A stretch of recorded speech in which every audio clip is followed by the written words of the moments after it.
Department of Economics, Professor Bilal, team members of the Secretary Staff from the Population Departments, my dear students, Assalamu alaikum. Good morning to everyone. Today we are gathered here to celebrate this event related with the population and the role of population about the development.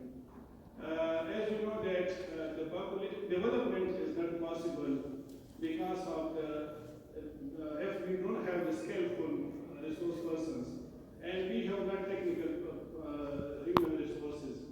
The population, as you know, if you look to the principle of the nature, being the student of the environment, balance in each and every component, abiotic and biotic components, if we go back to the 8th class science book. So there is a balance, and that balance is very important to be maintained if we want to have the ecosystem health in a very good condition. The degradation of the land, the contamination of the soil resources, and the contamination of the vegetable and the food security. Several other problems will be arise because of the excessive growth of the population. So this is very important to have a proper control over the population and then look to how we can involve each and every person, particularly the youth and the development progress and the process of the country. So this is very important that we should aware our youth and we should work on them to play a very important role. They play their role in the economic development of the nation and country. If we have ignored the sector permanently, then in the future we will have serious problems just like the climate change and the drought and the flood. And similarly, various other resources that will be degraded with the fast rate and that will be out of the control to manage these problems and these issues. So this is very important. Today we are here to talk about the population and the economic development and then how the human can play, particularly the population of Pakistan can play a role in the country economic development. So at the end, I really thankful to the Secretary Staff and his team members, the organizing of this event. जितनी भी इधर आई हुई है इनका मैं बहुत ज़्यादा शुक्रिया अदा करता हूँ, इनका मैं बेहद मशहूर हूँ. Thank you so much. Have a nice day. Thank you.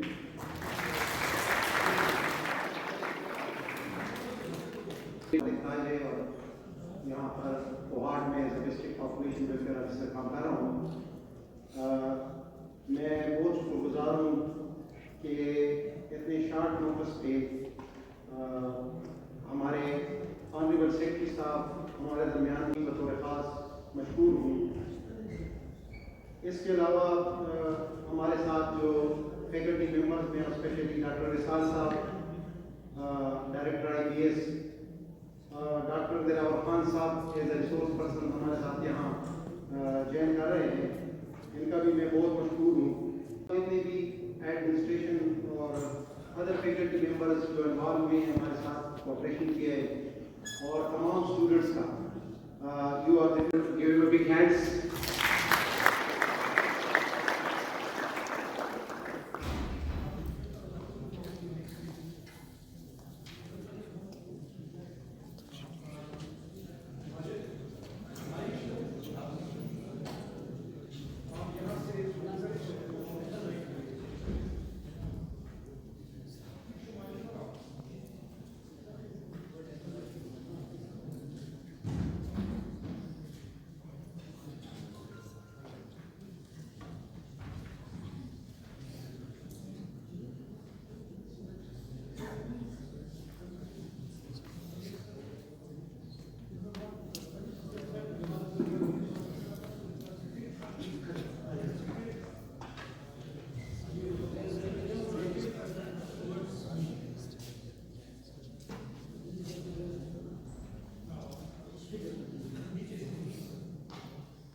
historical background of population and what is development, and then we create a balance between population growth and our natural resources. So first of all, we take an overview of population, natural resources and development, and then an overview of national narrative on population that is called the Tawazun mean balance, the balance between natural resources and population. And finally, we will discuss the role of Tawazun narrative and economic development of Pakistan. And finally, we will describe some policy measures how to tackle this issue by utilizing our natural resources efficiently and also control our population growth. Next. So now we define what is population. So population is refers to the number of people in a single area, that may be country, district, or world. Population growth. How can we estimate the population growth? So the population growth, this is the increase in number of people. For example, if in 2021 and 2022. So if here we estimate the population growth, so first we take the difference between the population, the absolute population in 2022 and absolute population in 2021 and divided by the base year. In this case, the base year is 2021. So from here we estimate the population growth. So this is the historical review of top 10 populous countries in the world. So here the rate of Pakistan is at 6th position. And here the population growth for the period 2010 and 2022, this is 1.8%. So if you see the table, so here Pakistan has the highest population growth as compared to other countries in the world. Now, this is absolute population for the period 2012 and 2022 of Pakistan. For example, in 2012, the population of Pakistan is 187 million, while in 2022, the total population of Pakistan is 235 million. 235. So, the population of Pakistan is increasing with a great percentage. Next. Now here, this is a graph drawn on the basis of data of United Nations World Population Perspective. So here on the left hand side and at the bottom, this is the population growth of Pakistan. While at the top, the dotted line, before the dotted line toward the left hand side, this is the actual population and population growth of Pakistan. So you can see that the blue line, that the population of Pakistan is increasing. And at the bottom, left to the dotted line, the brown line, the population, the growth of population is also increasing. And toward the right hand side of the brown line, the dotted line, this is the projected, this is the forecasted total population of Pakistan and the population growth. So, the projected, the forecasted period, so the absolute population of Pakistan is also increasing and the population growth is also increasing. So here we must maintain a balance between our natural resources and population. So here we have two possible options. So one is to control the population to a great extent, and on the other side, the efficient utilization of our natural resources. Next. Now, we overview the economic development of Pakistan. So, what is economic development? The economic development, this is a broad term. So here we include the per capita income and including the structural changes. The structural changes, for example, the increase in the living standard, similarly increase in the life expectancy, similarly decrease in the illiteracy, right? So, here the improvement in country economic and social condition. This is called economic development. So what is economic condition? So the best indicator to examine the economic situation of the country, that is per capita GDP. For example, one is the gross national product. So the gross national product is the total value of final goods and resources produced by the nation of a country. Produced by the nation of a country, this is per capita GDP. And also including the social factors. There is expenditure on education, expenditure on our health sector. So combining these, this is called the economic development. So here we have certain characteristics of economic development. The first one is that the economic development, it is a continuous process. For example, if there is persistent increase in the economic growth of a country, and there is persistent increase in the life expectancy, and there is persistent increase in literacy rate. So, if this is the situation, so here the growth must be persistent, not for a some period that there is increase and then decrease. So, this is a persistent process, this is a continuous process. And similarly, next, they improve the standard of living. So standard of living include health sector, education, and similarly life expectancy.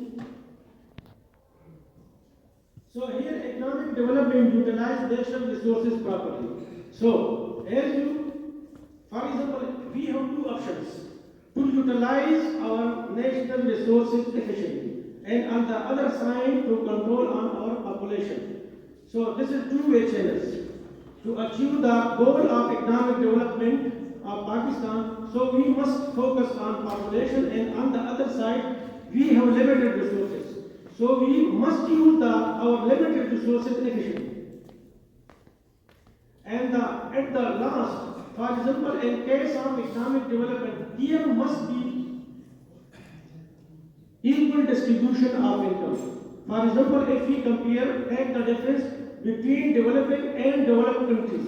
So in developed countries, the income is equally distributed among all masses. While in case of developing countries, there is unequal distribution of income. So this is one of the components of economic development, that there must be equal distribution of income among all populations. This is an overview. How can we differentiate between developed and developing countries? So on the left hand side, the first one is that in case of developed countries, having an effective role of industrialization. For example, the developed countries, which is also called the industrialized countries, they depend on industrial sectors, while the developing countries, they depend on primary sector, that is called the service sector or the agriculture sector. So this is the main difference. That in developed countries, they depend on industrial sector, while in developing countries, they depend on agriculture sector. The unemployment and poverty. This is the proxy to determine the economic development and differentiate between developed country and developing country. So in case of developed countries, the unemployment rate is low as compared to developing countries. Similarly, in case of developed countries, the poverty level is low as compared to developing countries. So there is a difference on the basis of unemployment rate and on the basis of poverty. And the infant mortality rate, which is the death of the children, this is low in case of developed countries, while this is high in case of developing countries. Similarly, the death rate, the death rate is low in developed countries, while high in developing countries. Similarly, the life expectancy rate, the average life of all the population. This is called life expectancy. So the life expectancy rate is high in developed countries, while low in case of developing countries. Similarly, on the basis of living condition, there is good living condition and developed countries, while moderate living condition in case of developing countries. Similarly, generate our resources, our revenue. Generate our revenue. So in case of developed countries, most of the revenues are generated